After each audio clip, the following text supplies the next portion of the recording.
Hello everybody, welcome back to my channel, and today I am going to be doing a toxic barn story time. So get your tea out and everything, and I'll hopefully have like timestamps in this video. If I do not, I'm sorry. I'll try to, because I'll have different sections of the video, but if I don't, I'm so sorry. So let's just get started. The first thing I will be talking about in this story time is the barn itself, like what it looked like, my first impression. It was like really dirty. Obviously it's gonna be like that since it's a barn where I live. Like, it has to be dirty unless it's like cleaned every single day, top to bottom, like crazy cleaned, which is not gonna be like that if it's a lesson barn. So when I walked in the first time, there's some horses in the stall, obviously, and there was only a few pastures. There was one big one in the front, and then there's another one that the barn owner owned, and then like 3 in the back. They're really small. There's either really big ones or really small ones. So when I go to the barn, there's like black widows everywhere. It was really scary, especially a person who hates spiders. But yeah, it's just not that nice of a barn. But the tack room is so traumatizing, because you go in there, there's like tack everywhere, stewed everywhere. There's like bridles with names on them that are missing like a girth or a bridle itself, and then there's saddles that you don't know if they're owners or not. It was so dirty in there too. Like, it was like a dust trap. Like, it looked like the inside of a vacuum. It was disgusting. It was so bad, and I didn't know where anything was. Like, I still don't really know where anything is. Like, you have to go to the trainer sometimes and ask her where some of the stuff is, because another horse has it or something, and that shouldn't really happen, you know? Like, my first experience there, and it's just really bad. I don't know why I didn't leave after my first experience, but so I've never really tacked up an English horse or like done really any English. I went to this other barn, but it was just not good. So when I went there the first time, I didn't know like anything about English or about horses really. I just went to a few ranches and stuff. But when I went to this barn, I didn't know how to tack up a horse, an English horse or Western. So then you actually had to go up to some stranger and ask them, how do I tack up a horse? So they basically tacked up the whole horse for me, and that's how I slowly figured out how to tack up a horse. And that's not really how you should learn, you know? Like, someone should teach you by yourself if you don't even know how to tack up a horse. Like, I would do it a different way than just having your students go up to ask people how they are supposed to tack up a horse. So that they should go one-on-one with them just for a little bit to teach them how, or actually assign a student to them, like a student that's been going there for a while and they trust them. Now for the lesson part of this video, and that I think is one of the worst parts, because she kind of abused the horses during the lessons.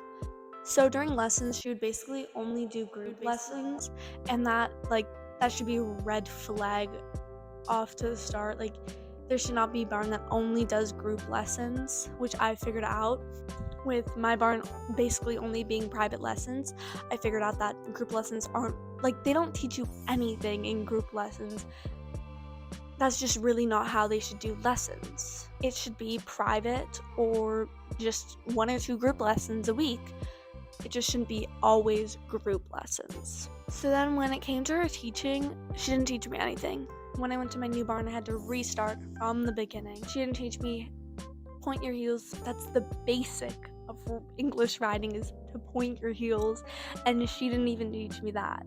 And that is the literal basic riding in English. And she didn't even really teach me how to trot. She just said, stand up in your saddle, and I would do that.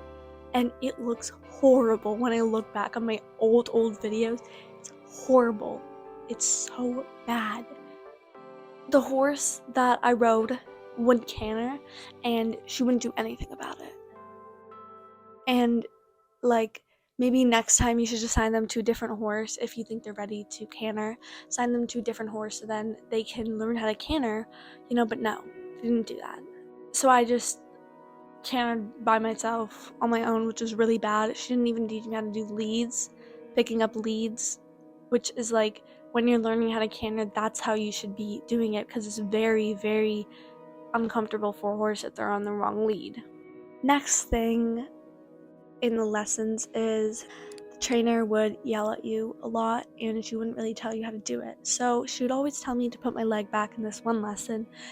So for me to put my leg back, I would have had to point my heels.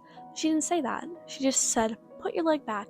And since I wasn't pointing my heels, my leg wasn't going back.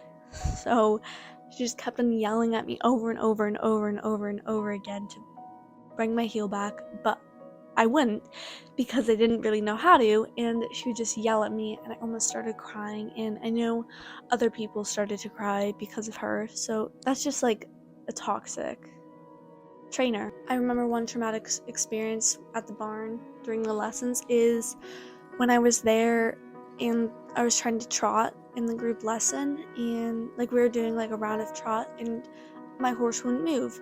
I was trying to kick and stuff, and I didn't know how to squeeze, so she didn't teach me that. So I only knew how to kick or crop, but I didn't have a crop, so I just kicked and kicked and kicked. And then she's like, let me try. And then she slaps the back of the horse as hard as she can. And this horse is a baby. I shouldn't have been riding this horse because it's an off-track thoroughbred. It was definitely green, and I shouldn't have been riding it, but I was anyways, as a raw beginner who didn't even know how to point her heels, is riding this baby horse, and she just slapped the back of him, and he just spooked a little, and that was just not a good experience for me. Another thing is, she had a water bucket finally after 2 years or something. I would go off and on to her barn, so I wouldn't really count those years because I didn't learn anything. So when she finally got the little water, my horse loved drinking the water. The little baby off-track thoroughbred loved drinking the water, so he would just drink and drink and drink. And then when I was trying to go after the break to trot and stuff, or walk at least, my horse wouldn't move, and I kept on yelling to her to can you help me, and she just wouldn't help me, and she was just telling me kick and kick and kick, and that was me half of the lesson. So I basically paid for the horse to drink water. Yeah, that was a fun experience. The last thing about the lessons is is the most abusive part is, since I live in Florida, it's burning hot here in the summer, in the winter, in winter's kind of cold, but in the summer, near the summer, after summer, it's just baking hot. So hot, I can't even last the hour lesson. But she decides to have the horses have 2 lessons, sometimes even 3 lessons a day. I get in the morning and then in the night having a lesson, but these lessons are back to back.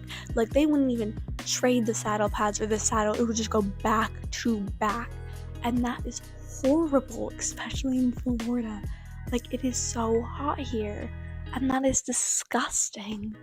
Maybe in the winter, if you're doing a beginner who's only doing walk and trot, and another beginner in the winter when it's cold, but still, that's not good. When I do lessons at my new barn, it's half an hour, and these horses are sweating, and I can't imagine them doing 2-hour lessons. It's disgusting.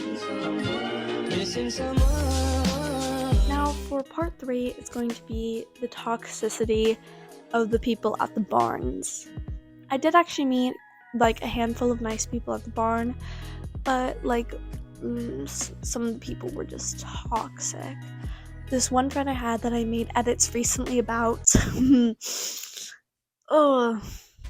but she was one of them. So she was at my school, and she just would lie to me constantly. She'd be like, yeah, I'm buying a horse, I'm buying 2 horses, and then the next day she's like, I'm poor, I can barely even buy food.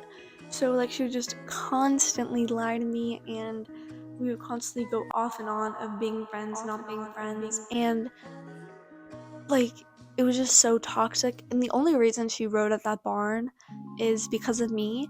But you know, I'm happy for her because she goes to the literal worst barn in the whole entire world. So I'm happy for her.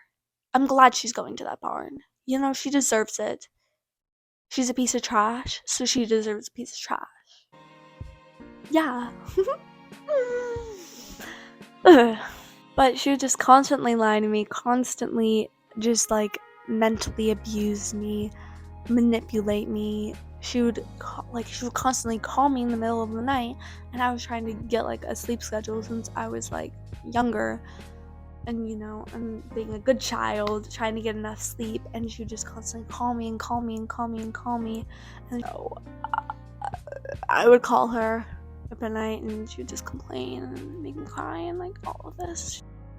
So yeah, I didn't learn anything from that barn or like anything at all, but the only thing that I know about the barn now is one of the horses got like kicked and almost died, something like that. So it's just like not a good barn. So if you're ever here, and if you ever see a barn that's rated 5 stars, that barn's 5 stars. I really want to rate the barn 0 stars, but I can't. So I give you a 1. It's really bad. But this video was 800 subscriber special, and I will be doing something special for 900 subscriber special, and a 1K subscriber special, which I'm kind of scared about. Anyways, but if you want to see more of these specials or like more of these story times like at my old barn, but if you want to hear about that, just like tell me, because I would happily like to rant about that barn too. But yeah, anyways, I hope you guys like this video, and maybe you could consider subscribing because I want to get to 900 so then I can make my new video. And then maybe 1,000 so you can see an embarrassing video of me when I was younger. Hint hint. Anyways, love you guys, bye.